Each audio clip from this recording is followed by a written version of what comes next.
En este video quiero exponer los puntos fundamentales desde un punto de vista económico sobre la falla del socialismo y por qué este no es sostenible.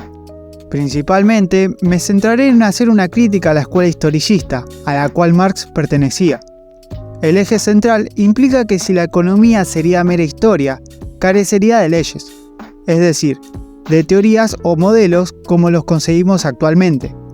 Para resolver este problema, los economistas austríacos utilizan la metodología praxeológica, basada en el estudio de la acción humana. Estos economistas postulan que el hombre es un ser pensante, un Homo sapiens.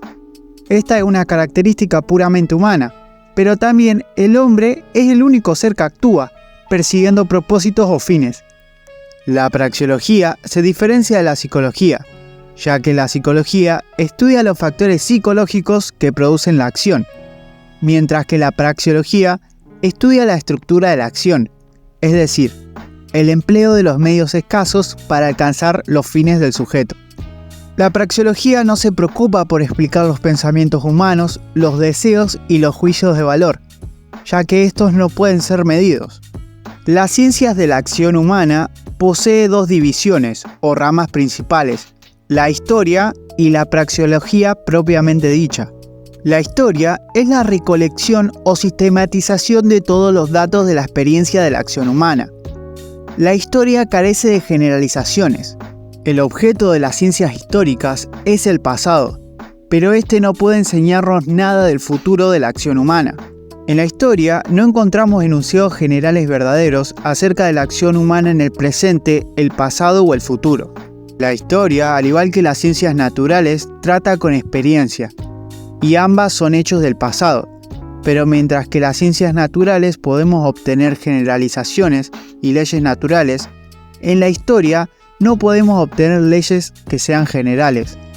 La praxeología estudia la acción como tal, se distingue de la historia, que estudia las acciones específicas ocurridas, y de la psicología, que estudia los factores de la psique que desencadenan o están asociados a la acción. Las afirmaciones de la praxeología y la economía como parte de ella valen para cualquier acción humana, sin considerar los motivos, las causas o los fines. Su objeto son los medios, no los fines. La acción no solo es preferir, la acción supone elegir, determinar e intentar alcanzar un fin. Por otra parte, para que el hombre actúe, deben existir ciertos prerequisitos de la acción. Si está satisfecho, no habrá acción. Para que haya acción, debe desear sustituir un estado de cosas insatisfactorias por otras más satisfactorias. Un segundo prerequisito es imaginar condiciones que lo sitúan mejor, para que luego, con la acción, consiga ese estado deseado.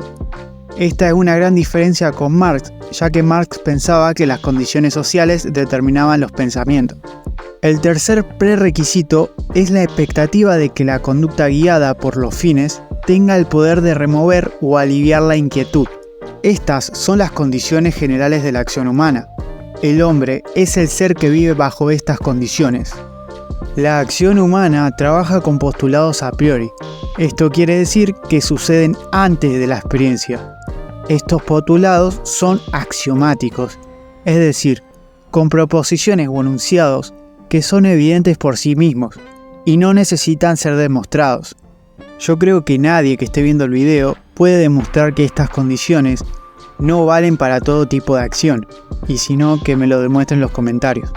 Marx, con el desarrollo del materialismo histórico, se basa en la idea de que las condiciones materiales y económicas de una sociedad son las que determinan toda la superestructura y al individuo. Pero esto no es así.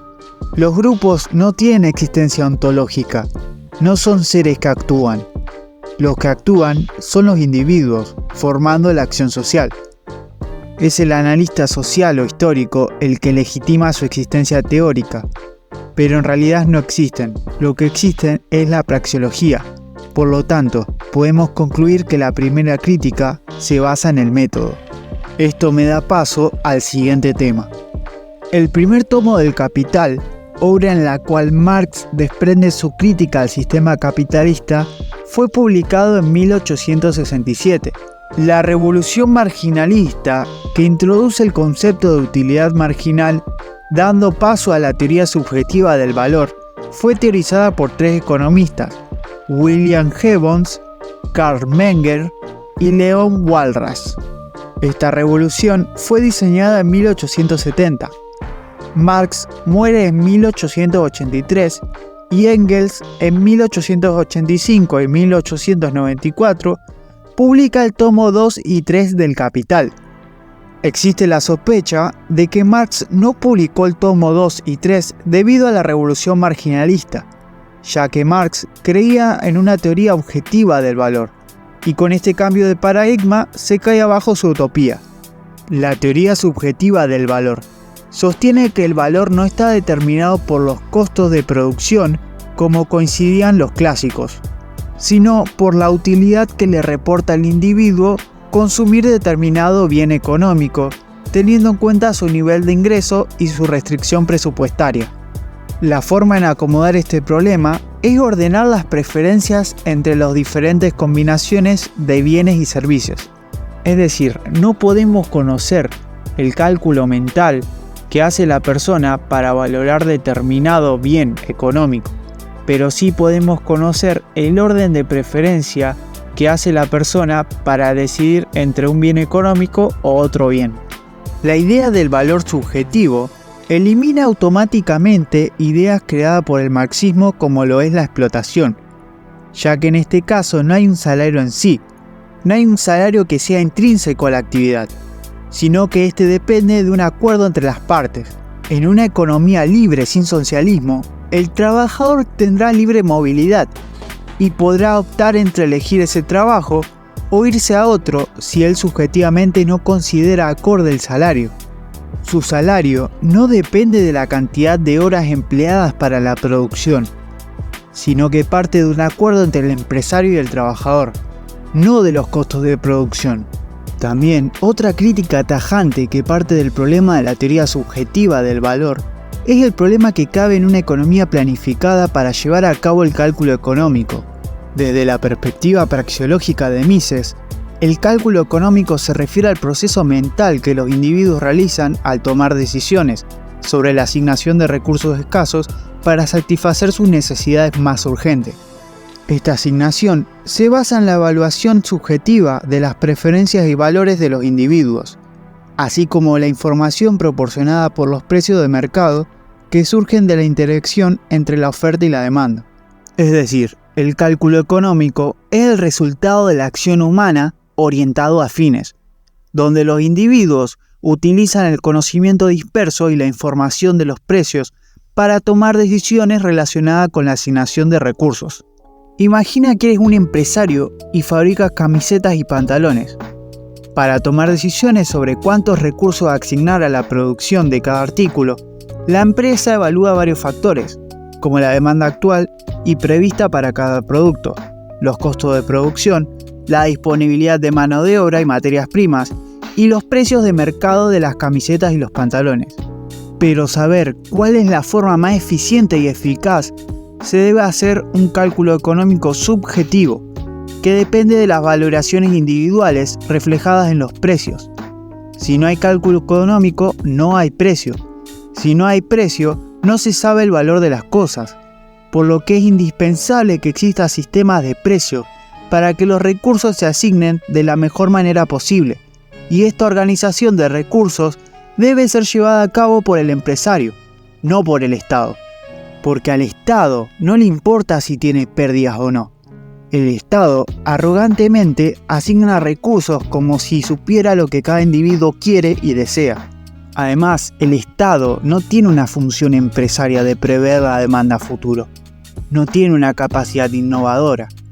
Por lo tanto, si desde el inicio de los tiempos el Estado se hubiera organizado en la organización y planificación de los recursos, todavía seguiríamos en la Edad de Piedra, porque no existiría ninguna innovación que enriquezca a las personas y facilita la vida de las mismas. En un mercado libre, tanto los consumidores como los productores realizan evaluaciones subjetivas sobre la utilidad de los bienes y su capacidad para satisfacer sus necesidades y deseos. Los consumidores determinan la clasificación de los bienes de consumo según sus preferencias individuales, mientras que los empresarios eligen los bienes de capital que prometen generar el mayor rendimiento en la producción de bienes de consumo.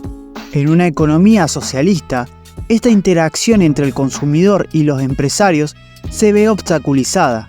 La planificación centralizada no puede capturar adecuadamente las preferencias y necesidades de los consumidores, ni prever de manera eficiente qué bienes de capital serán más efectivos en la producción. La planificación centralizada puede decidir qué bienes de consumo se consideran más urgentes, pero carece del mecanismo de precios para evaluar adecuadamente los recursos y la eficiencia en la producción de estos bienes. La evaluación de los medios de producción, es decir, la asignación eficiente de recursos de producción, se vuelve difícil o imposible en una economía socialista, debido a la ausencia de mercado libre y precios que reflejen la escasez relativa de los recursos. En resumen, el cálculo económico, tanto en el consumo como en la producción, es más eficiente y efectivo en el mercado libre que en una economía socialista planificada centralmente. Además de que los estados carecen de capacidad innovadora como función empresarial, ya que no se encuentran motivados a competir porque los medios de producción se encuentran monopolizados, por lo que es importante preservar la propiedad privada para que esto no suceda.